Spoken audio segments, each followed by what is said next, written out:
देख लो भाई, y equals to तुम्हारा क्या है साइन, ये लेमडा भी तुम्हारा ऑलरेडी पाई ही 2 पाई ही गिवन है, तुम ध्यान से देखो ये रहा 2 पाई है ना। ये अब सबको फॉर्मूला पता होना चाहिए क्या होता है, 2n माइनस 1 v बाय ये 2n minus 1 v bye 4l। ये तुम्हारी गिटार की बात कर रहा है ना, तो गिटार में तुम्हारा वेलोसिटी अपॉन 2l1, ये n1 हो गया, ऐसे n2 लिख सकते हो तुम, वेलोसिटी अपॉन 2l2, इसमें से इसे माइनस कर दो, ये आ गई ना consecutive 5v upon 4l minus 3v upon 2l। क्या ये डिफरेंस तुम्हें दिया हुआ, देखो दो। क्या हालचाल, क्या हालचाल, क्या हालचाल। तो आज की क्लास में करने वाले हम क्या भाई, वेव करने वाले हैं। ये वेव ऑप्टिक्स नहीं है, वेव है, ठीक है। क्लास 11th का वेव चैप्टर जो आज हम करेंगे, ठीक है। चलो भाई शुरुआत करते हैं। अच्छा ये जैकेट उतार देते हैं भाई, जरा जैकेट उतार देते हैं भाई। क्या हालचाल, क्या हालचाल, क्या हालचाल, थके तो नहीं हो ना? चलो यार ठीक है। देखो क्वेश्चन है, wave travelling in the positive x direction, positive direction में ट्रेवल कर रही है भाई, ठीक है। Having displacement along y direction, y displacement y के अलोंग एज 1 मीटर, ठीक है। 1 मीटर का डिस्प्लेसमेंट हुआ उसका, ठीक है। समझ रहे हो, वाई वाई डायरेक्शन में जो डिस्प्लेसमेंट की बात हो रही है ना, वो ये हो रहा है, ये जो डिस्प्लेसमेंट यानी एम्पलीट्यूड दे दिया तुम्हें ऑलरेडी 1 मीटर, ठीक है। वेवलेंथ 2 पाई, वेवलेंथ क्या दे दी इसकी 2 पाई, वेवलेंथ भाई 2 पाई दे दी, and frequency 1 upon pi, frequency क्या दे दी है 1 अपॉन पाई। सबसे पहले गिवन लिख लिया करो ना, इज रिप्रेजेंटेड बाय, कह रहा है इन चारों में से कौन सी इक्वेशन से रिप्रेजेंट कर रहा है। तो क्या सिंपल सा equation y equals to a sine, यहां पे तुम देख रहे हो ओमेगा टी वाला माइनस में ले रखा, तो kx माइनस ओमेगा टी ले लेना भाई, ठीक है। y इक्वल्स टू एम्पलीट्यूड 1 है, लिखने की जरूरत नहीं, साइन k क्या होता है 2 pi by lambda, 2 pi by lambda x minus omega क्या होता है 2 पाई इंटू फ्रीक्वेंसी टी। देख लो भाई, y इक्वल्स टू तुम्हारा क्या है साइन, ये लेमडा भी तुम्हारा ऑलरेडी पाई ही 2 पाई ही गिवन है, तुम ध्यान से देखो ये रहा 2 पाई है ना, ये रहा x माइनस फ्रीक्वेंसी कितनी गिवन है 1 अपॉन पाई, मल्टीप्लाई में टाइम पीरियड, ठीक है।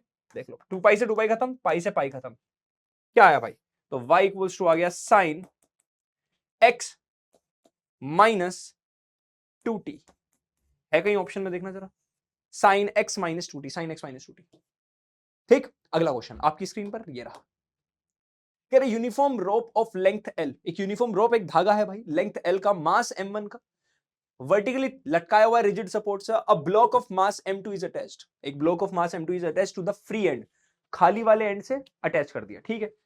A transverse pulse of wavelength l lambda 1 is produced at the lower end, कह रहा है नीचे से ना एक ट्रांसवर्स वेव प्रोड्यूस करी, ठीक है, of the rope, the wavelength of the pulse when it reaches the top of the rope is lambda 2, जब ऊपर पहुंची तो उसकी वेवलेंथ बन चुकी थी lambda 2। कह रहा है रेशो बता दो दोनों का, रेशो बता दो भाई, देखो जल्दी से। और कोई भी बच्चा, मैं कई बार बोल चुका हूं, क्वेश्चन साथ में सोल्व किया करो, है ना। चलो सबको पता है वेलोसिटी का फॉर्मूला क्या होता है, अगर नीचे वाले, सिर्फ नीचे वाले मास की बात कर रहा हूं, या अगले पेज पर करूं solve.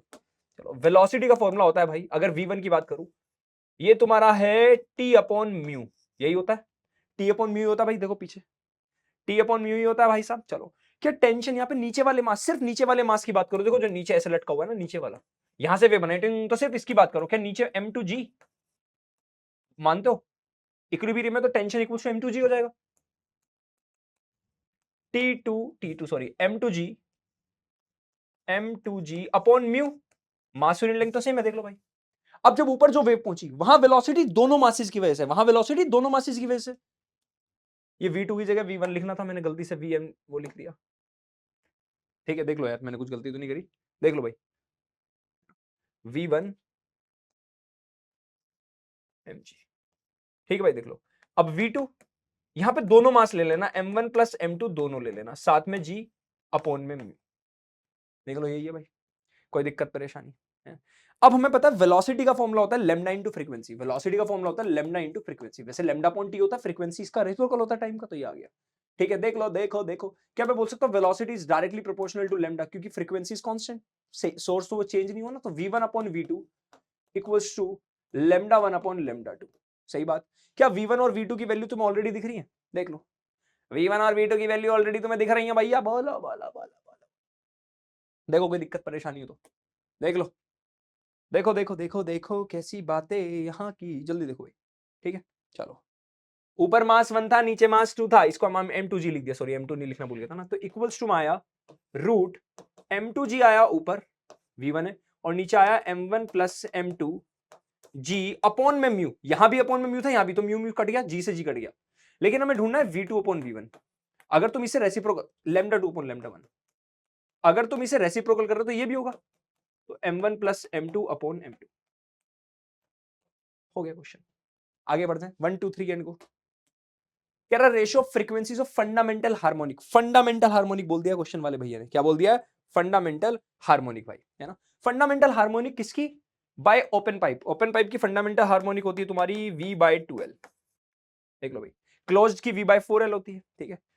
To that of a closed pipe, तो क्लोज्ड पाइप की f डैश ले लो कि v/4l हो गई, लेंथ अलग ले लेना, 4l ले लिया। कह रहा close pipe having the same length, length same बोल दिया भाई, तो इसको l ही ले लो। इज, अच्छा रेशियो पूछा ना, खत्म, f/f डैश हो गया। f/f dash equals to v से v कटा 4l अपॉन 2l आ गया, l से l कटा 2 अपॉन 1 आ गया, 2:1, खत्म बात। देख लो भाई, कोई दिक्कत परेशानी? ठीक है, 2:1 आ गया, सी ऑप्शन हो गया। अगला क्वेश्चन कह रहा the fourth overtone, fourth overtone ये तुम्हें याद होनी चाहिए, तुम्हें सीक्वेंस पढ़ लिखा तो क्लियर है। Fourth overtone of a closed organ pipe, एक तो बात करी इसने फोर्थ ओवरटोन की, और वो भी कौन सा? क्लोज्ड। फोर्थ ओवरटोन है किसकी? क्लोज्ड की। क्लोज के लिए एफ सी लिख देता हूं, ठीक है, देख लो। क्लोज के लिए एफ सी लिख देता हूं भाई, कोई दिक्कत परेशानी? देख लो। अब सबको फॉर्मूला पता होना चाहिए क्या होता है। 2n-1 v बाय, ये 2n-1 v bye 4l। Fourth की बात करिए, 2 4 8 -1, एक बार 2n+1 होता है ना, 2n-1 2n+1 2n-1 2n+1, fourth overtone. अच्छा नहीं, फोर्थ ओवरटोन का मतलब तो n की वैल्यू 5 होता है ना, फोर्थ ओवरटोन का मतलब n की वैल्यू तो 5 होता है ना, तो 5 2 10 -1 9v/4l, ये होगा। ये देख लो क्लोज्ड के लिए हो गया, पहला पार्ट हो गया क्लोज्ड के लिए, ठीक है। अब लेंथ अलग अलग होगी, तो दूसरी की लेंथ को कैपिटल एल ले लूंगा। कौन सी पूछी है? To same as that of third overtone of, third overtone of, third overtone किसकी है? ओपन पाइप की। ओपन पाइप की simple direct n v upon 2l, n v upon 2l, यहां वी वेलोसिटी ऑफ साउंड होता है, पता है ना, एन वी अपॉन 2l, यहां पे l अलग ले लेना, लेंथ दोनों की अलग अलग हो सकती है ना। n की वैल्यू थर्ड ओवरटोन के लिए क्या डायरेक्ट बोल सकता हूं, फोर्थ होती है n की वैल्यू, थर्ड ओवरटोन का मतलब n की वैल्यू 4, ठीक है। तो यहां पुट करो, तो f आ गया ऑर्गन पाइप का, ओपन पाइप का 4v/2l, दोनों को इक्वल कर दो, इन्होंने बोला है दोनों की इक्वल है आपस में, या रेशियो पूछा है, the ratio of the length of the close pipe, कह रहा है is fourth overtone is same as that of third, यानी सेम, इक्वेट कर दो भाई, 9v/4 छोटा l equals to 4v/2 capital L, ठीक है। तो यह तुम्हारा आया, हमें L/L पूछना है ना, length, the ratio of the length of closed pipe, closed pipe की हो रही L, और इधर ही है ना, तो इसे इधर ले जाओ, और ये कैपिटल L यहीं रहने दो, 2 मल्टीप्लाई में 4 डिवाइड में, 2 2 जा 4, 9/8, ये आ गया भाई रेशियो, 9/8, देख लो, सी ऑप्शन। चलो अगला क्वेश्चन, साइड हो जाते हैं भाई। अरे समझ में आ रहा है भाई, आसान है, कोई दिक्कत तो नहीं है, पानी पी लेते हैं हम, देख लो, ठीक है। आगे बढ़े, आगे बढ़ते हैं भाई, 1 2 3 एंड गो। कह रहा है the initial tension on A stretched string, एक स्ट्रिंग को स्ट्रेच कर रहा है, उस पे इनिशियल टेंशन की बात कर रहा है, इज डबल्ड। तो सोचो बेसिकली जो फॉर्मूला होता है वो ये होता है, T/μ, ट्रांसवर्स वेव का फॉर्मूला भाई ये होता है, सबको पता है। कह रहा है इनिशियल T थी और बाद में डबल कर दी, तो ये V है तो V डैश ले लो, डबल कर दी 2T, यही तो बोल रहा है। Then the ratio of the initial and final speed, इन दोनों का रेशियो पूछा है, डायरेक्ट डिवाइड, डायरेक्ट डिवाइड भाई कर दिया, तो क्या आया, V/V dash equals to, mu से म्यू खत्म, अंडर रूट में 1/2 बचा, अरे T/2T था ना, तो ये रूट में आया 1/T, 1/2। Find the ratio of initial and final speed of A transverse wave 1/√2, तो 1 को तो ऐसे रहने दो, √2 ऐसे कर दो, 1/√2 आ गया, आसान। चलो भाई आगे, कह रहा fundamental frequency in an open organ pipe, open organ pipe का तुम समझते हो अपोन में 2l आ जाएगा भाई, ठीक है, ओपन ऑर्गन पाइप का अपोन में 2l आ जाएगा, है ना।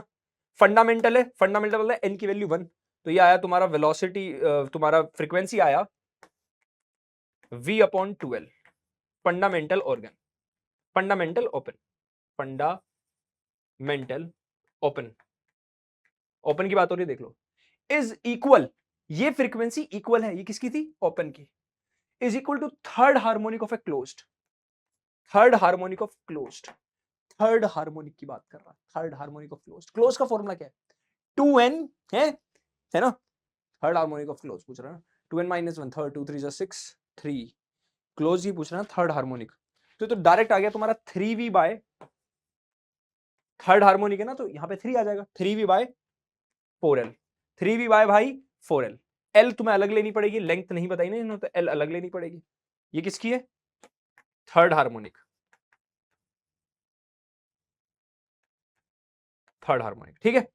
ये दोनों इक्वल दे दी ना इसने, length of the organ pipe पूछा है ना, ठीक है, इक्वल दे दिया भाई, इक्वल, तो v upon 2l, 3v upon 4l, ये v एक्चुअल में वेलोसिटी ऑफ साउंड है ना, तो हमें कोई लेंथ भी दी हुई है, कह रहा है if the length of the closed organ pipe, closed की लेंथ दे दी है 20 सेंटीमीटर, ये 20 दे दी है, v से भी कटा 4 इंटू 20, और ये 1 अपॉन 2l, क्या 2 से ही काट दो, 2 2 जा 3 अपॉन 40, ये 1 अपॉन l, रेसिप्रोकल कर दो, l equals to 40 upon 3, 13 3 39, 13 point something आएगा, तो 13.2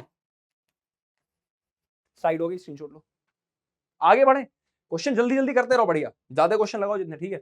the two nearest harmonic of A tube closed at one and, देखो समझो, इस चैप्टर के अंदर एक इंपॉर्टेंट बात बताता हूं, इस चैप्टर के अंदर जो मेन मेन चीजें तुम्हारी वो शुरुआत से यही होती है, सबको एसएचएम आना बहुत जरूरी है। देखो बेसिक सी बात है, एसएचएम इसमें इतना जरूरत नहीं होता, मैं पहले बता रहा हूं। देखो एक सीक्वेंस है जो तुम्हें हमेशा फॉलो करना है। अगर मैं क्लास 11th की बात करूं, तो तुम्हारा जो बेसिक मैथ्स है उसके बिना तो तुम कुछ पढ़ ही नहीं सकते। जो बच्चे डायरेक्ट पढ़ने की सोचते हैं ना, वो फंसते हैं। बेसिक मैथ्स अच्छे से आनी चाहिए। मैं तुम्हें एक सीक्वेंस बता रहा हूं, सभी को भाई सुन लो, है ना, बहुत इंपॉर्टेंट है ये बहुत इंपॉर्टेंट बात है भाई। क्या इंपॉर्टेंट बात है, सुनो, कभी भी इस सीक्वेंस को मिस मत करना। Basic maths is the most priority वाली थी।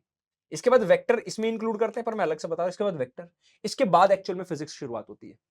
ये सीक्वेंस कभी अनफॉलो मत करना, फॉलो करना हमेशा। इसके बाद तुम यूनिट्स एंड डायमेंशन पढ़ लो, फिर फर्क नहीं पड़ता तुम यूनिट्स एंड डायमेंशन बाद में पढ़ो या पहले ना, यूनिट्स एंड डायमेंशन कर लो, ठीक है।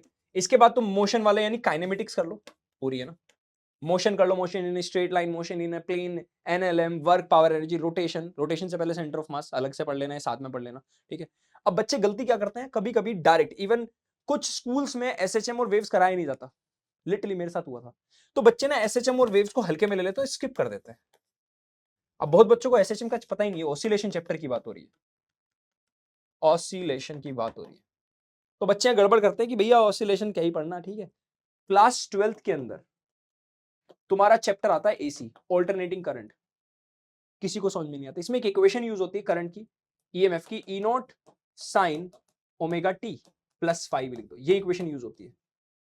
हाँ, फिर इसके बाद एक चैप्टर आता है इलेक्ट्रोमैग्नेटिक वेव्स, यहां पे इक्वेशन यूज होती है y equals to a sine omega t minus k x plus 5।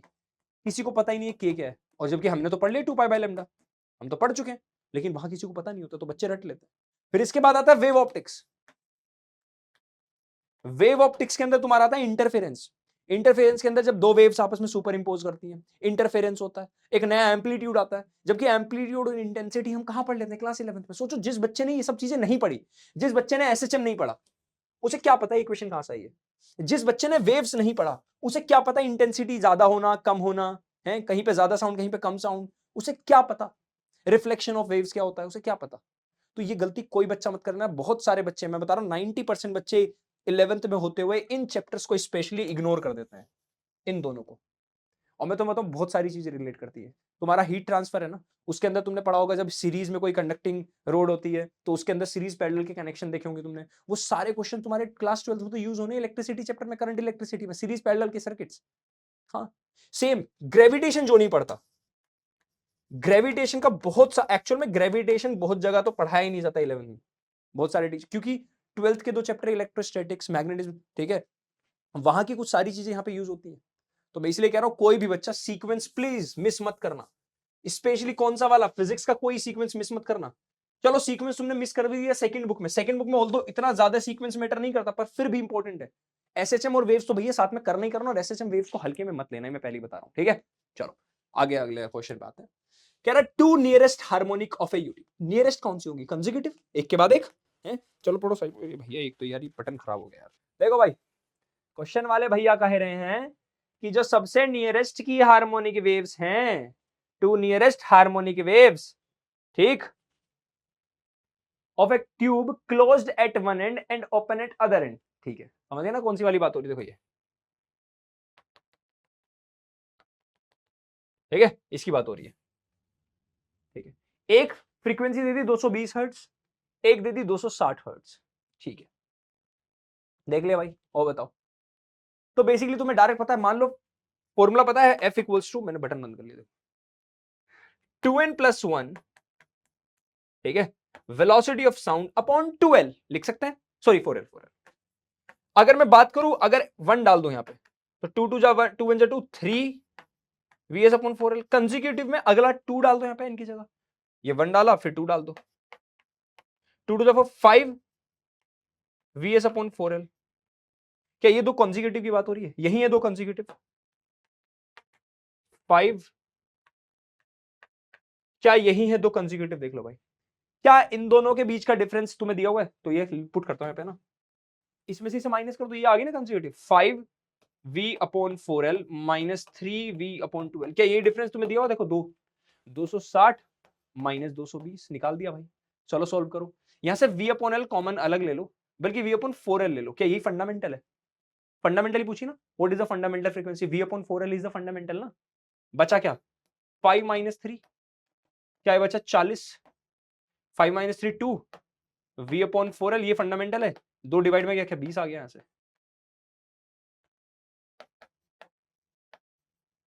देख लो भाई, देखो देखो क्या वो खेल है, अरे चादर ओढ़े। चलो आगे, अगला क्वेश्चन, ये हटा देते हैं, डिलीट, खाली पेज। अगला क्वेश्चन आपकी स्क्रीन पर ये रहा, कह रहा सेकंड ओवरटोन। अब तो समझ गए होंगे सेकंड ओवरटोन क्या है, थर्ड ओवरटोन क्या है, समझ गया नहीं समझो बताओ। Second overtone of an open organ pipe, second overtone की बात हो रही है एक, ठीक है। तो सेकंड ओवरटोन क्या होगी? 2 3 direct 3v upon 2l, second overtone. Open open pipe है ना, सेकंड 3v अपॉन 2l, ये सेकंड ओवरटोन होगी भाई 3v अपॉन 2l, ठीक है, ओपन पाइप की। क्लोज्ड और क्या दिया, हैज द सेम फ्रीक्वेंसी, इसकी जो फ्रीक्वेंसी है ना वो सेम है, किसकी? As the first overtone of a closed pipe, ये इक्वल दी हुई है तुम्हें ना, किसकी दी हुई? फर्स्ट ओवरटोन, ठीक है। फर्स्ट ओवरटोन क्या होगी भाई? First overtone v upon 4l होती है फंडामेंटल, ठीक है, v अपॉन 4l होती है क्लोज्ड। फंडामेंटल तो ये होती है ना, v अपॉन 4l है ना। The second overtone of an open organ pipe has the same frequency as the first overtone of a closed, ठीक है, of a closed। second overtone और तुम्हें ओपन दे दिया ना, closed। first overtone देख लो भाई, अच्छा मैं साइड, सॉरी देख लो। चलो भाई करते हैं आगे, ठीक है। तो वो क्लोज का तो फॉर्मूला पता है 2n+1 v अपॉन 4l, तो उसका डायरेक्ट आया तुम्हारा क्लोज्ड का 3v अपॉन 4l। ये दोनों को इक्वेट करना है ना, तो डायरेक्ट लिख सकता हूं 3v upon 2l equals to 3v upon 4l। खत्म खत्म। तो यहां से आया, देखो तुम्हारा यहां कर देता हूं, इधर की तरफ देख लो, ठीक है। ये आया 2l equals to 4 capital L, 2 2 जा तो छोटा एल, यानी ऑर्गन पाइप जो ओपन वाला है उसकी लेंथ आ गई l इक्वल्स टू 2l, है ऑप्शन में ये भाई, ठीक है। चलो आगे बढ़ते हैं, 1 2 3 एंड गो गो।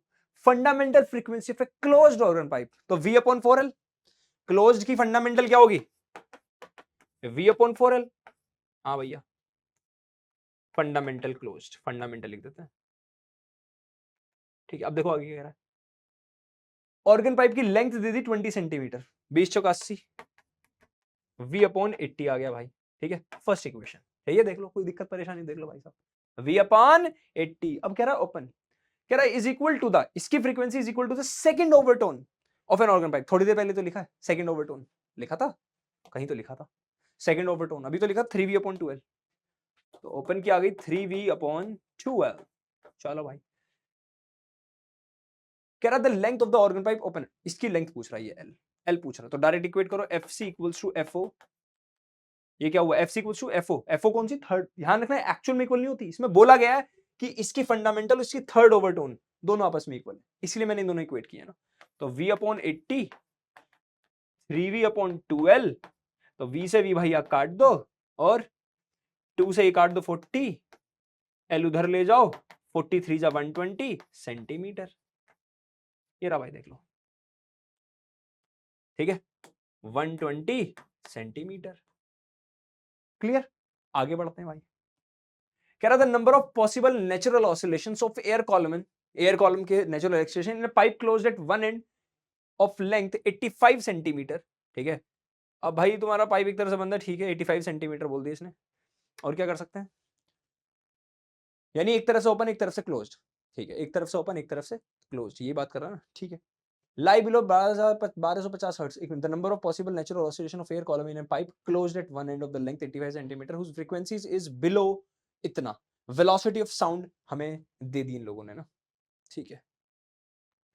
क्लोज की बात हो रही है ना, फ्रीक्वेंसी तो होगी इसकी v/4l सॉरी है ना, फ्रीक्वेंसी होगी v/4l है ना, v/4l चेक करते हैं, फ्रीक्वेंसी तो डायरेक्ट आ जाएगी v/4l, वेलोसिटी ऑफ साउंड हमें दी हुई है 340, लेंथ कितनी है मीटर में लेनी पड़ेगी ना, तो क्योंकि मीटर पर सेकंड है तो 85 सेंटीमीटर को लिख सकता हूं 0.85, ठीक है। तो देखो जरा, डेसिमल हटाया ऊपर 100, तो मैं नहीं पता 85 4 जो होते हैं, और 4 से 4 काट दिया, 100 हर्ट्ज आ रहा है, फ्रीक्वेंसी आ रही है 100 हर्ट्ज। अब एक बात समझना, 100 अगला यहाँ पे 3 आता है 300, अगला यहाँ पे 5 आता है 500, तो क्या फ्रीक्वेंसी पॉसिबल से 100 300 500 700 900 1100, इसके बाद 1300 पॉसिबल नहीं है क्योंकि 1250 तक ही बोला है उसने, तो 1 2 3 4 5 6, क्या मैं बोल सकता हूं 6 number of possible natural oscillation है अलग अलग फ्रीक्वेंसी पे, ठीक है। 1 2 3 एंड गो। कह रहा है n1 n2 n3 are the fundamental frequencies, तीनों फंडामेंटल बोल दिया भाई ने, ठीक है। तो फंडामेंटल फ्रीक्वेंसीज के लिए फॉर्मूला देखो, n1 की बात करो, फ्रीक्वेंसी n1 बोला तो क्या इसके लिए velocity of sound upon fundamental frequency किसकी, into which string is divided original fundamental, अच्छा स्ट्रिंग, ये तो उसकी बात कर रहा है ना, ये तुम्हारी गिटार की बात कर रहा है ना, तो गिटार में तुम्हारा वेलोसिटी अपॉन 2l1, ये n1 हो गया, ऐसे n2 लिख सकते हो तुम, वेलोसिटी अपॉन 2l2। अच्छा यहां से तुम l1 निकाल सकते हो, वेलोसिटी अपॉन 2n1 निकाल सकते हो, ऐसी l2 ऐसी l3 तीनों निकाल सकते हो। तो एक बात बताओ, क्या टोटल लेंथ l थी जो 3 पार्ट में डिवाइड होगी, l1 plus l2 plus l3, एक गिटार की स्ट्रिंग को 3 पार्ट में डिवाइड करते हैं, l क्या लिखूंगा मैं, vs अपॉन 2n, l1 क्या लिखूंगा, vs upon 2n1, l2 vs upon 2n2 और vs अपॉन 2n3। ध्यान से देखो, 2 कॉमन आएगा, इस वाले 2 से कट जाएगा, वेलोसिटी ऑफ साउंड ऊपर भी कट जाएगा, यहां बचेगा 1 अपॉन n, यहां बचेगा 1 अपॉन n1, यहां बचेगा 1 अपॉन n2 और यहां बचेगा 1 अपॉन n3। देखिए मजेदार, चलो भैया आगे।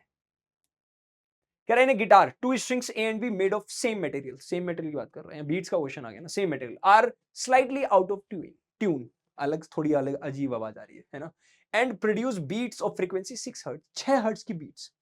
बीट्स कैसे होता है, बड़ी फ्रीक्वेंसी माइनस छोटी फ्रीक्वेंसी, ये तो है बीट्स, और कुछ नहीं, फ्रीक्वेंसी का डिफरेंस, ठीक है। तो एक बात देखो, कह रहा है tension in be slightly decreased, अब टेंशन कम कर दी तो फ्रीक्वेंसी कम हो जाती, पता है, the beat frequency decreases to इतना, if the frequency of a, कह रहा शुरुआत में जो फ्रीक्वेंसी है ना, देखो दो होती है, बीट्स का फॉर्मूला क्या है, फ्रीक्वेंसी 1 माइनस फ्रीक्वेंसी 2, ये हमेशा पॉजिटिव आना चाहिए इसलिए बार लगा देते हैं, इक्वल्स टू जो भी बीटा है 6 हर्ट्ज आ रहा है इसमें से, अच्छा फ्रीक्वेंसी ए फ्रीक्वेंसी बी लिख लो, फ्रीक्वेंसी 530 हर्ट्ज दे दिया इसने, है ना, 530, तो 530 में या तो 6 प्लस होगा, अरे हो सकता है छोटा हो 530, देखो अगर 530 छोटी वाली फ्रीक्वेंसी तो इधर प्लस में चला जाएगा, 536 आ जाएगा, यहां पे एक तो आ सकता है 536 हर्ट्ज, फ्रीक्वेंसी बी की वैल्यू ए की, या तो ये बड़ा होगा या तो ये 536 होगा, भाई 536 होगा, तो ये तो ये माइनस होगा 6 इसमें से प्लस, तो क्या दो फ्रीक्वेंसी पॉसिबल है इस क्वेश्चन में से, आंसर में से दो, खुद देख लो, अरे वो दोनों में से कुछ भी बड़ा हो सकता है ना, हो सकता है 5b f b minus f a हो, ये भी तो हो सकता है ना, और हो सकता है f a minus f b हो सकता है एफ ए बड़ा भी, हो सकता है एफ ए छोटा भी, दोनों पॉसिबिलिटीज है ना, तो दो आंसर आ सकते हैं, ये और ये, ठीक है। अब कह रहा है जब टेंशन स्लाइटली डिक्रीज तो फ्रीक्वेंसी घटनी चाहिए ना, अब बीट फ्रीक्वेंसी 7 हर्ट्ज आ रही है, बीट फ्रीक्वेंसी 7 हर्ट्ज, तो घट के मान लो 524 से 523 होगी, लेट्स से 524 से 523 होगी, ठीक है, लेट्स से 524 में से 523 होगी घट के, क्या जो ओरिजिनल फ्रीक्वेंसी 530 में से 523 घटाओगे 7 आ सकता है, तो बीट आ सकता है इस वाले फॉर्मूले से, ठीक है। लेकिन 536 में से एक घटा के देखो, 535 करके देखो, क्या 535 में से तुम माइनस करोगे 530 के 7 आ रहा है, आंसर 7 आना चाहिए, 7 बीट सब 7 आनी चाहिए, तो क्या मेरा एक्चुअल जो आंसर होना चाहिए वो ये होना चाहिए, यानी फ्रीक्वेंसी बी शुड बी, ये हिट एंड ट्रायल वाला था एक तरह से, 524 हर्ट्ज होनी चाहिए, इसमें मैथ्स यूज होती बस और कुछ नहीं, दोबारा बताता हूं, दोबारा सोचो।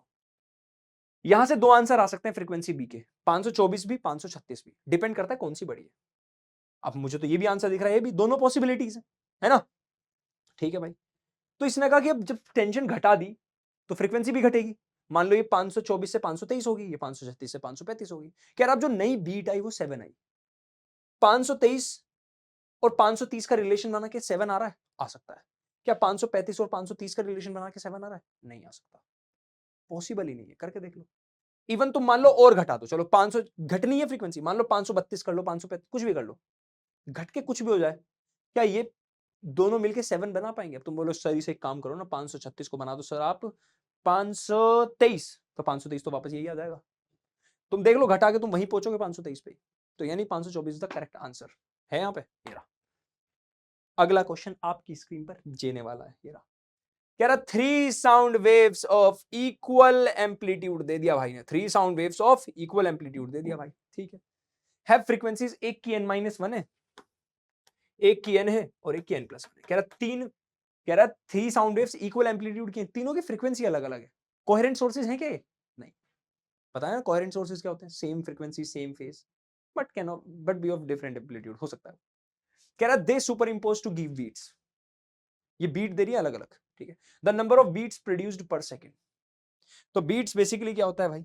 Maximum difference in S frequency. सबसे मैक्सिमम डिफरेंस क्या हो सकता है? तुम सबसे कम वाली और सबसे ज्यादा वाली का डिफरेंस निकाल दो, मैक्सिमम डिफरेंस आ जाएगा।